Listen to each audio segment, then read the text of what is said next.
ఈ చంద్రబాబు నాయుడు గారి మనిషి ఈ నిమ్మగడ్డ రమేష్ చేత తానే ఫిర్యాదు చేయించి, అది ఎవరి మీద చేయించాడో తెలుసా? జగన్ మీద కాదు. జగన్ నేరుగా కొట్టలేడు కాబట్టి ఎవరికి నష్టం జరుగుతుందని కూడా ఆలోచన చేయలే. 66 లక్షల మంది పేదలకు నష్టం కలిగిస్తా ఉన్నా కూడా కనీసం ఇంకిత జ్ఞానం కూడా లేదు. పేదవాడికి నష్టం జరుగుతూ ఉంది, అవ్వలకు నష్టం జరుగుతూ ఉంది. నడవలేని వయసులో ఉన్న ఆ అవ్వలకు చేతనైతే ఇంటికెళ్ళి తోడుగా ఉండి ఇప్పించే కార్యక్రమంలో శభాషం చెప్పాల్సింది పోయి ఆ వాలంటీర్ వ్యవస్థనే ఏకంగా రద్దు చేసే కార్యక్రమానికి శ్రీకారం చుడతా ఉన్నాడు అని అంటే ఇలాంటి మనిషిని ఏమనాలి అని ఒక్కసారి ఆలోచన చేయమని అడుగుతా ఉన్నా. ఇలానే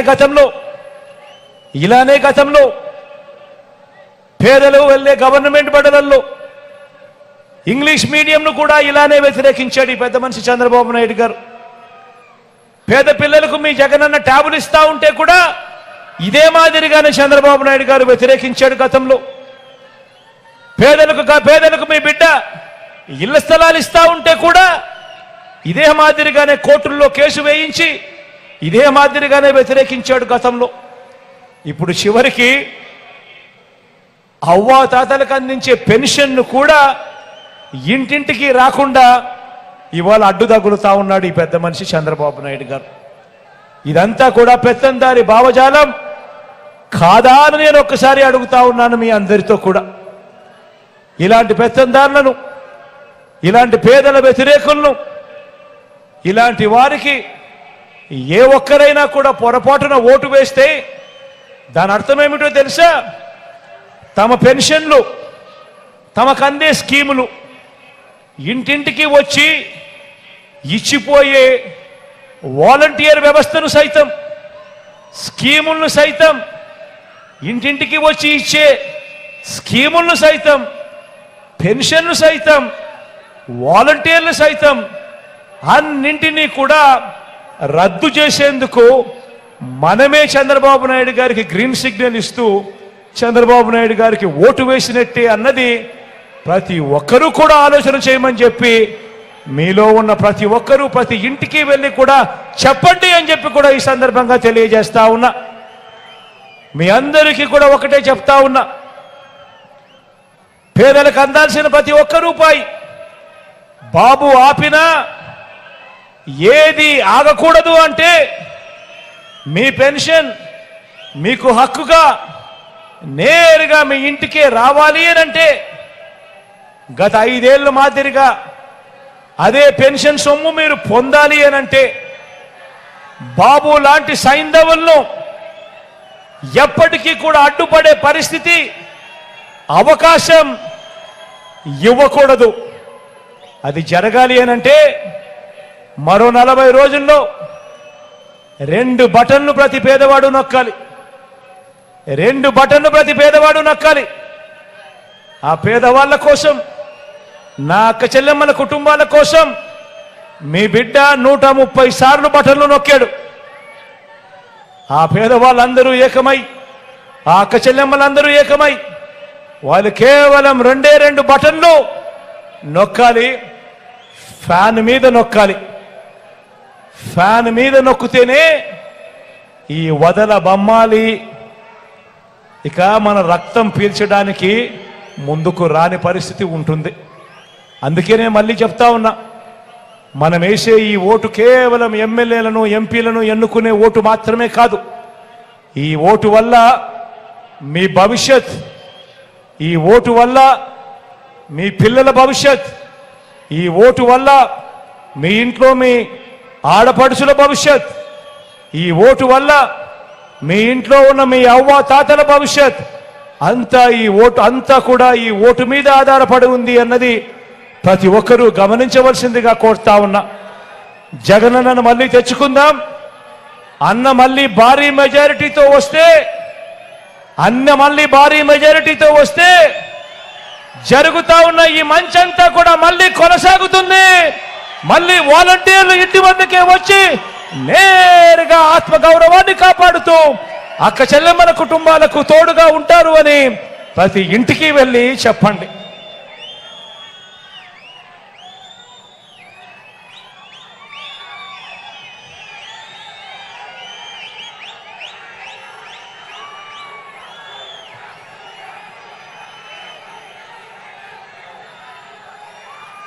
ఎన్నికల సంగ్రామం జరగబోతా ఉంది. జరగబోయే ఈ సంగ్రామంలో అబద్ధాన్ని మట్టి కరిపించడానికి, మోసాన్ని మట్టి కరిపించడానికి నేను సిద్ధం. మరి మీరంతా కూడా సిద్ధమేనా అని అడుగుతా ఉన్నాను. జరగబోయే ఈ ఎన్నికల సంగ్రామంలో అబద్ధానికి, మోసానికి వాళ్ళు ప్రతినిధులైతే విలువలకు, విశ్వసనీయతకు మనం ప్రతినిధులం.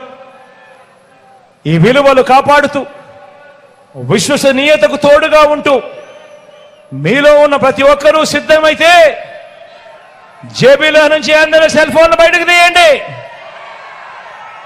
జేబీలో నుంచి అందరూ సెల్ ఫోన్లు బయటకు తీయండి. జేబీలో నుంచి సెల్ ఫోన్ బయటకు తీసి అందులో ఉన్న టార్చ్ లైట్ బటన్ ఆన్ చేయండి. అందరూ కూడా టార్చ్ లైట్ బటన్ ఆన్ చేసి పేదల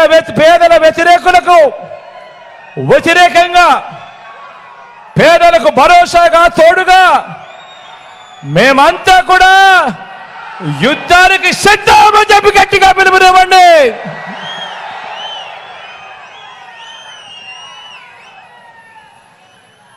మంచి జరిగిస్తా ఉన్న మనందరి ప్రభుత్వానికి దేవుడు ఆశీస్సులు, ప్రజల చల్లని దీవెనలు ఎల్లప్పుడూ తోడుగా ఉండాలని, మరో 2 నెలల్లోనే మళ్ళీ మీ బిడ్డ మళ్ళీ వచ్చి మళ్ళీ మీకు ఇంకా ఎక్కువ మంచి చేసే పరిస్థితులు రావాలి అని మనసారా దేవుణ్ణి కోరుకుంటూ మీ చల్లని దీవెనలు ఎల్లప్పుడూ ఉండాలని ఆకాంక్షిస్తూ సెలవు తీసుకునే ముందు ఈరోజు మీ జిల్లాకు సంబంధించి మన పార్టీ తరఫున నిలబడబోతా ఉన్న అభ్యర్థులను ఒక్కసారి మీ అందరికీ కూడా పరిచయం చేస్తాను. మీ అందరి చల్లని దీవెనలు, మీ అందరి చల్లని ఆశీస్సులు మన పార్టీ తరఫున నిలబడబోతా ఉన్న ఈ అభ్యర్థులపై ఉంచవలసిందిగా సవినీయంగా ప్రార్థిస్తా ఉన్నాను. ఇక్కడ ఎంపీ అభ్యర్థిగా మీతో నిలబడతా ఉన్నాడు యువకుడు, ఉత్సాహవంతుడు, మీ అందరికీ పరిచయస్తుడు, మంచివాడు. మీ అందరి చల్లని దీవెనలు మిథున్పై ఉంచవలసిందిగా మీ అందరినీ సవినీయంగా వేడుకుంటా ఉన్నాను. అదేవిధంగా కోడూరు నుంచి సీను నిలబడతా ఉన్నాడు.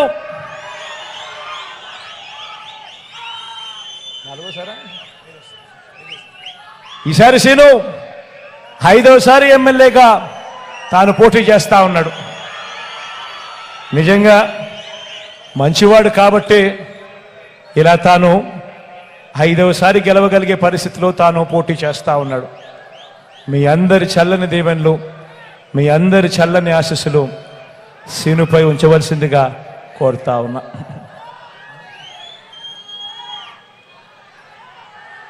రాయచోటు నుంచి శ్రీకాంత్ నిలబడతా ఉన్నాడు.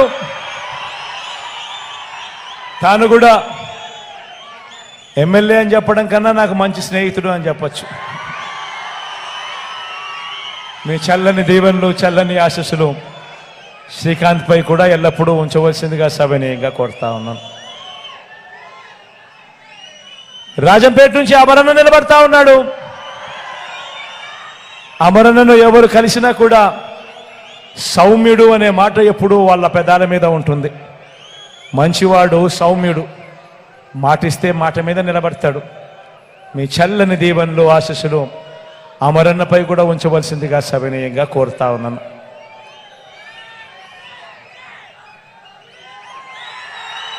తమ్మలపల్లె నియోజకవర్గం నుంచి ద్వారకన్న నిలబడతా ఉన్నాడు.